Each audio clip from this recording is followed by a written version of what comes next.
There is a lot of flexibility when you're planning for your kids' education. It doesn't have to be like one solution and that's the only thing that matters. Is the absolute worst case, nobody in your family needs it, you don't roll it to a Roth IRA, you just need the money in a pinch, you're paying 10% penalty. You can teach hard work not from having to take out student loans and work through college. Right. Like it's not like the only way to teach hard work. It can still be the expectation. Right. The more money you put into a tax-free vehicle early, and the faster it starts compounding, right? Think about a ball rolling down the hill. You need to first be able to answer the question, am I on track to make work optional or am I on track for retirement? You can do it's your money, you can do whatever you want to make sure they understand, but we don't need to involve outside parties and outside debt to make that lesson hit home.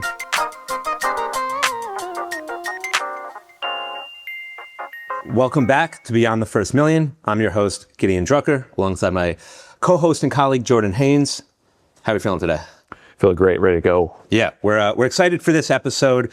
Last week, we got into the weeds a little bit about what to look for when you're speaking to a financial advisor, you're thinking about hiring one, and some of the nonsense financial advisors sometimes like to talk about. Not us, for sure, definitely not us, but other financial advisors.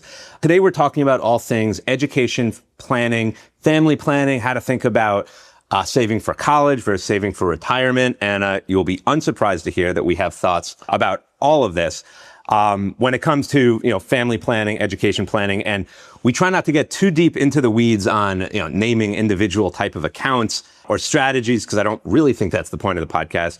But I think that'll come up a little bit more here than maybe some other episodes, because I just think it's kind of unavoidable talking about 529 plans, for example, and we'll get a little bit deeper into the weeds on them as we go. But I think a good starting point, for this conversation is, I'm stealing something that CPAs say all the times, but when people ask, should I do this or should I do this? What's the best tax strategy? I'm putting you on the spot here, but what's the most annoying answer that CPAs give that nobody likes to hear, but it's generally true? This is the world's worst riddle, but I'm going to give him a second. I have no idea. 2 words. It depends. There we go. So got it. We didn't even practice that, folks. I still got it. It depends, right? I think advisors, consultants, in any shape or life, hey, should I do this or is this typically better? Well, sometimes, but it depends. I need to know more. And when it comes to education planning, that's really the case. And I say that, we have given advice, I know both of us, our whole firm, of telling families they should, make sure that they are on track to saving 100% of their kids' college in their 529s, right? Like they should have all of the resources dedicated to fully funding their kids' college with their education plans, with their 529s. And we have told other families that, you really shouldn't have more than 25%, saved in a 529 plan for your kids' college, because it really depends. It depends on your income, how you're funding your other goals, your retirement, right? If you're trying to buy a vacation home, everything else you're doing. So every family is different. It really does depend. Maybe I think a starting point, for that conversation of when do we typically recommend, fully funding education, not doing so, is really unpacking the vehicles that are at a disposal. My question, which you answered already, but maybe that'll help you get back on the thread. We say it depends, but what are the main things it depends on? Yeah, it depends on how close are we to doing everything else we want to do in our financial lives, right? Somebody that comes to us that says, hey, I want to better understand how much I can put towards education. Mm-hmm. Well, they can only save at present 13% of their income, right? And they're saving $5,000 a month total. I don't know that we're really trying to divert that much resources towards funding your kids' college in 15 years, when at present, we're not even, we're not close to being on track to funding your retirement.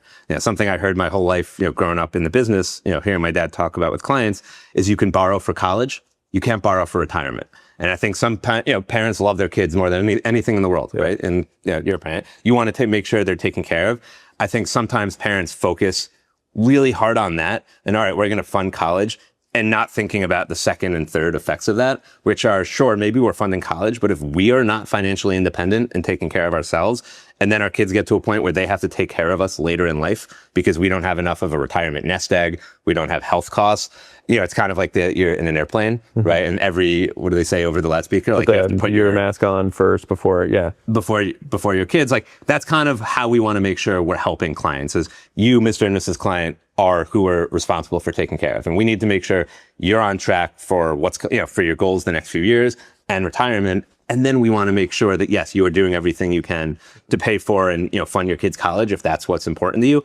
but that really has to come third. Now, when people already have that, right? Because we work with a lot of clients that are doing a great job. They're saving, a lot. And I mentioned savings rate. And I think that was the first time I've done in this entire podcast. So maybe you can speak a little bit like, well, what is a healthy savings rate? What do we want to look for there? But if you're already doing a great job of funding retirement, you're on track for all of your goals, that's where we land of, why wouldn't we fully fund, your kids' education through these super tax efficient 529 vehicles? So maybe that's where we want to take a pause and just explain. Maybe you can start off just, a high level. How does a 529 work? Some of the benefits, and I'll come in with maybe some of the added benefits that people don't think about right off the bat. Yeah, I think before we define that, what I'm hearing from you and those listening to this can take is you need to first be able to answer the question, am I on track to make work optional or am I on track for retirement, before you have that like really in-depth, can I also pay for my kids' college or my kids' education in the future? Right. Or can I pay for all of it, right? Because it's not a binary, I'm either helping my kids or not, but yes, to what degree? It's almost like then the next question is, how much can I afford for my kids? So we'll of course go through how to answer that question, but to your point, a 529 account, those of you listening have probably heard about what that is. Really, in the simplest form possible, is an investment account that has been set up with certain tax benefits. Specifically for expenses that you use for qualified education. When you invest money in a 529 account and you use that money for qualified education expenses, and frankly, you just Google what those are. We don't need to get into the nuances of that. Then those can be used tax-free, which is great. We don't want to have to pay taxes if we don't have to. So a 529 plan, you put money in, you get, depending on your state, a tax deduction up front, right? In New York, you get up to a $10,000 state tax deduction. New Jersey, not so much if you're above a certain income threshold, which most of our clients are. California basically tells you to go F yourself. They don't care where you put your money. You're not getting a tax deduction. No, so there is none for 529s. But most importantly, the benefit, it grows tax-free, right? So you invest the funds. It grows tax-free, and it can be, you take it out tax-free if used for qualified education costs, which are really substantial and expansive, actually. Tuition, room and board, technology. I don't think they have quite made the beer tax-free, although maybe down the road. You can use it for K through 12. And again, there's a lot of minutia. You can use it for a lot, but the benefits are that it grows tax-free and you use it tax-free, right? That is the core component that separates the 529 from everything else. Now, those are the basics, and I think that's what people know about it. But the first thing that we hear, when we explain, hey, you might want to use 529s, people get freaked out is, well, oh my God, what if my kids don't go to college? What if they get a scholarship? What if they don't need the money? We're shit out of luck, right? It's kind of what we hear. And now, so we spend a lot of time talking about, all right, well, you're really not, and there's a lot more flexibility than you think. So we're going to stay on that for a second, because when we say, well, you should, if you have the means, we like funding college up to the 100% if you're possible. This is why. So 529 plans, you can change beneficiary whenever you want. You have 3 kids and your oldest child gets a scholarship. You can just make the beneficiary your second or third child, and you can figure that out on the fly.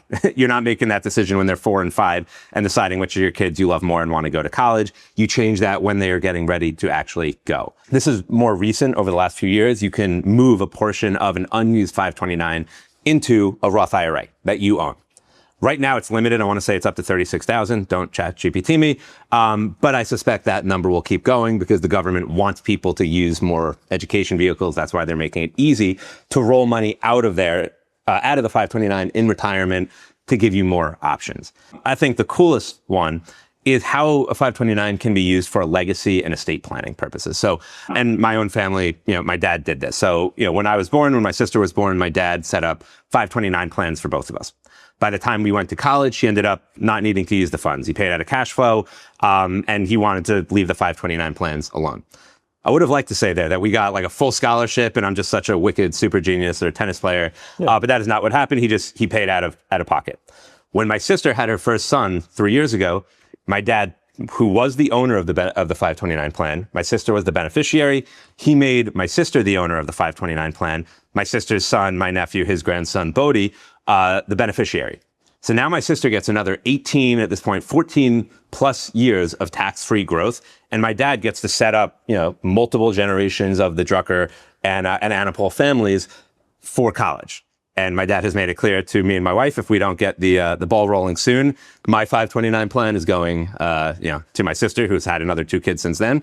So that's more of a personal thing we got going on. But that is how 529 plans work. You can spread it between your kids, among generations. You can use it for retirement.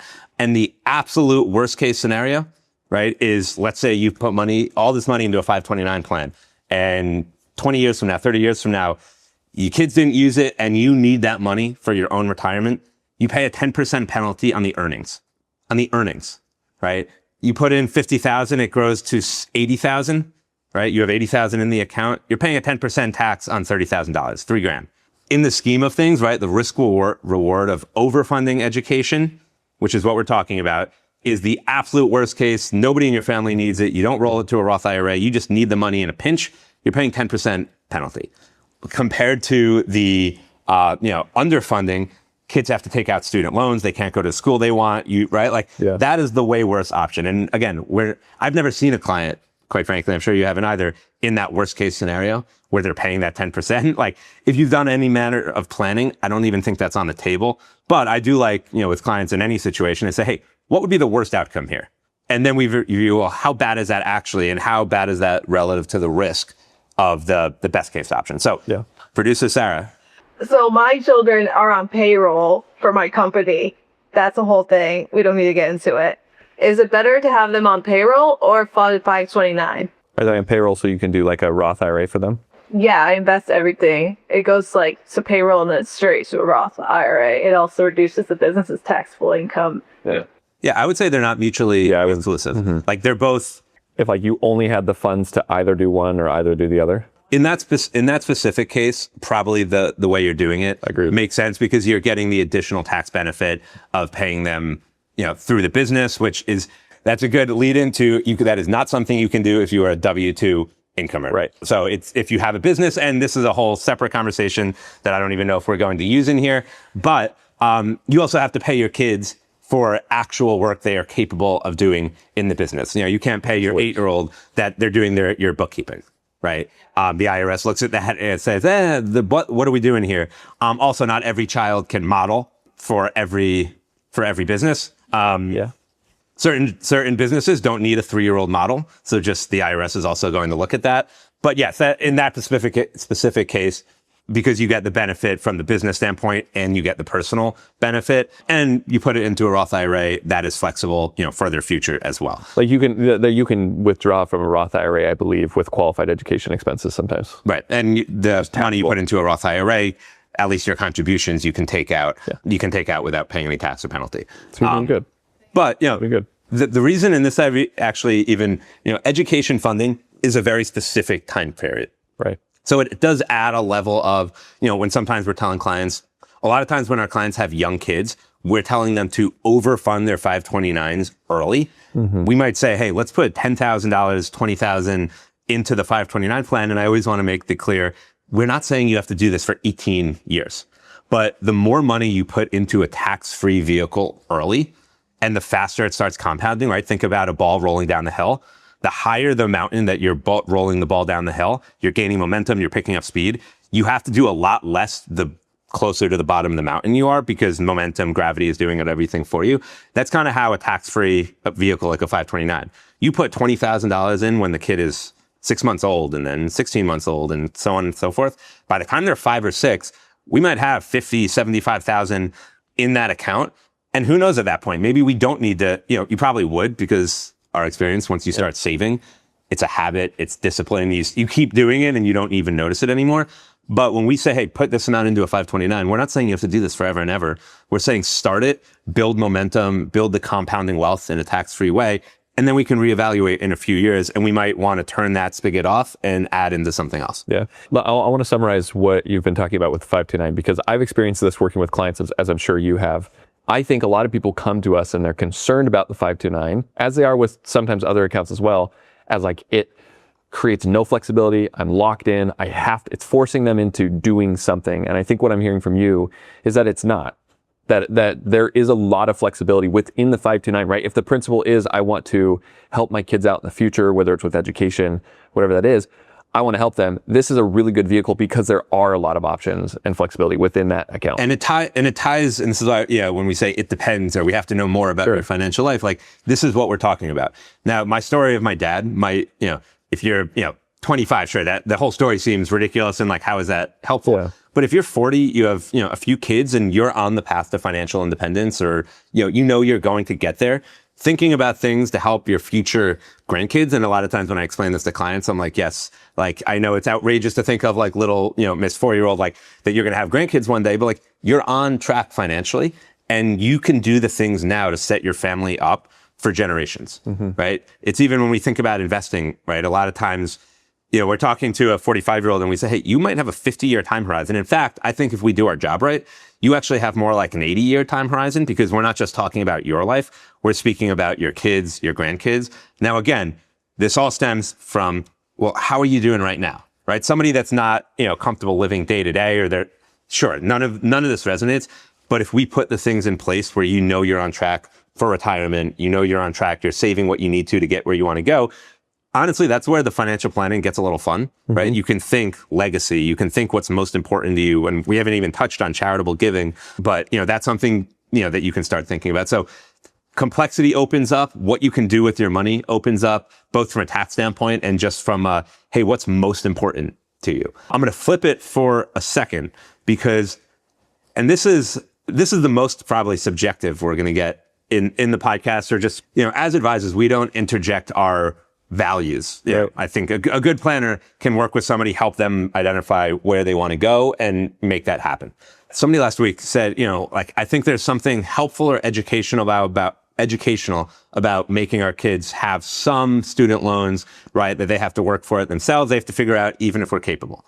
Now, totally understand what they're saying, and we're going to balance that plan. This is not about how I answered that specific client. Like we want to instill hard work, or it's like I want to teach them something through this process of them figuring it out on their own. Is that kind of what you're saying? Yeah. Okay. Now, I love the idea, and I think there are ways of helping, teaching kids about money and the value of a dollar, the value of hard work. I can share a quick story as we go of like, I had 2 jobs in high school, and one I quit after a day because I saw what the other one allowed me to do, and I gravitated towards that.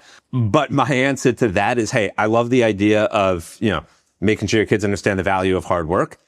I think there are ways that we can set up your financial plan that don't require us taking out high interest, that don't put your kids, in the situation of having high interest loans with a private university, federal loans. Like, we can do that in the family in a way that you can do it's your money. You can do whatever you want to make sure they understand, but we don't need to involve outside parties and outside debt to make that lesson hit home. Yeah.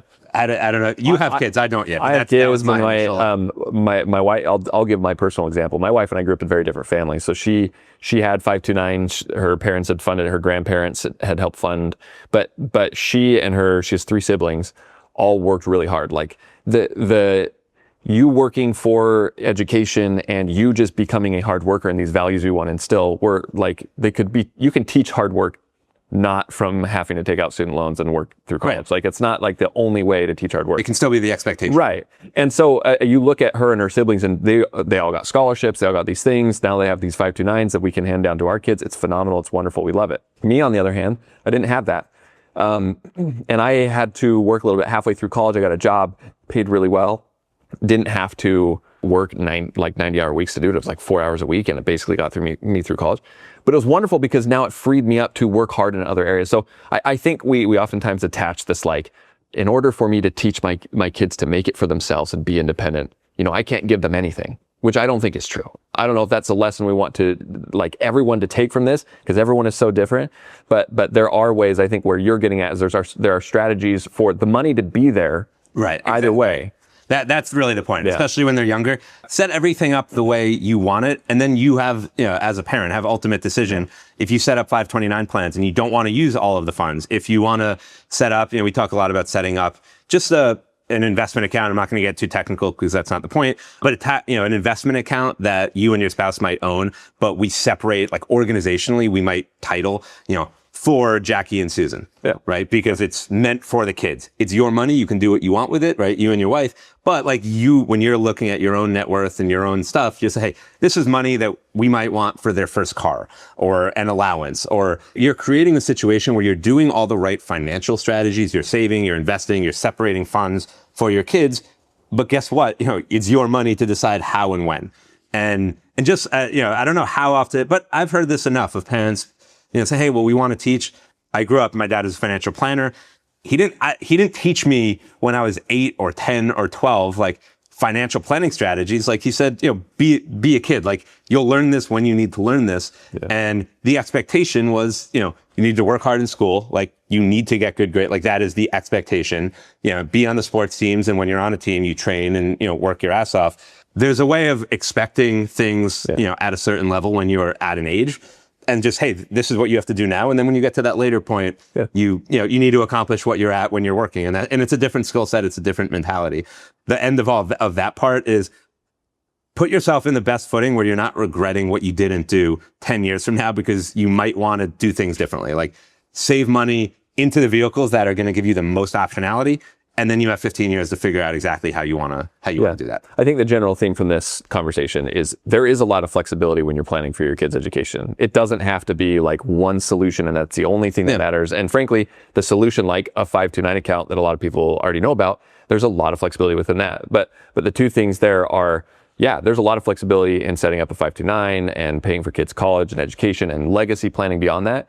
And also, if you still want more flexibility, there's other strategies that can be done. And there are accounts we haven't even mentioned, in the interest of this not turning into, a textbook, but, UGMA, UTMA custodial accounts, which I am not a huge fan of because I think it limits flexibility because that money is your child's at age 18 or 21. If they want to go buy a boat or give it to their girlfriend, they can do so. And not that a parent is really worried about that, but there aren't, in my opinion, enough tax benefits, enough other benefits to make sure to say, hey, that is a possibility, or even just, hey, that money is, you can't touch until you're 18 or 21. So again, that we typically don't talk about, but that is another potential option. Even like the Trump account, which is relatively newer. If you have a kid and they're born between 2025 and 2028, there's free money. We like free money. Outside of that, it's like trying to do two things, in my opinion. It's not as tax efficient as a 529 or a Roth. And it's not as flexible as just a standard investment account. Again, I'm saying this quickly to make sure we're covering all of our bases because, yes, I think a 529 plan provides the most diversification, different ways of saving, but there are a lot of different ways for saving for education. And to bring it back full circle, how should you save? What should you use? It depends. We wanted to talk a little bit about gifting money. It kind of ties to this whole, family planning conversation. So I'm going to be brief on just a little bit of the textbook because I hear this all the time, that a lot of time, our clients are the sandwich generation. If you've heard that term, where basically you have kids, you're in your 40s, you have kids, right, that you need to take care of. And then you have older family members, parents that are in their 70s, 80s. Technically, the sandwich generation typically refers to when you are financially helping both sides, right? So you're helping the generation below and the generation above. A lot of times for our clients, their parents, want to, provide for their grandkids, right? For their kids. So a lot of our clients say, hey, what's the tax impact if we get a gift, right? If our parents want to send us money. So I always like explaining this because it comes up all the time. If you're the recipient of a gift, if your parents, right, your kids' grandparents want to send you $19,000, there's no tax impact to your kids. Like you are able to receive a gift. You don't have to put it on your tax return. You don't pay taxes. It's the person that gives the gift that has any potential tax impact. And even then, if you give under the annual exclusion, which last year was $19,000, you don't have to do anything. You are allowed to give that amount. And if you're married, you can give double that. So it's actually $38,000. And then if your kid is married, then you can give that to both people. So it extends out pretty significantly. If they give more than that, if they say, screw it, we want to give $100,000, any amount above that exclusion, it just comes off of their lifetime tax and estate exemption, which is over 13 million right now. I'm not going to get exact. I know it. I'm just not going to get exact. And so it comes off of that, which is obviously a huge amount. It might be lowered. It's always, politically that's changing. If you give below that, nobody is impacted from a tax standpoint. And we've just had a lot of clients, and I've written about this in other locations, the traditional way of, well, I'll get money, if you're 75, you say, hey, well, my kids will get my money when I pass away and they'll get it as an inheritance.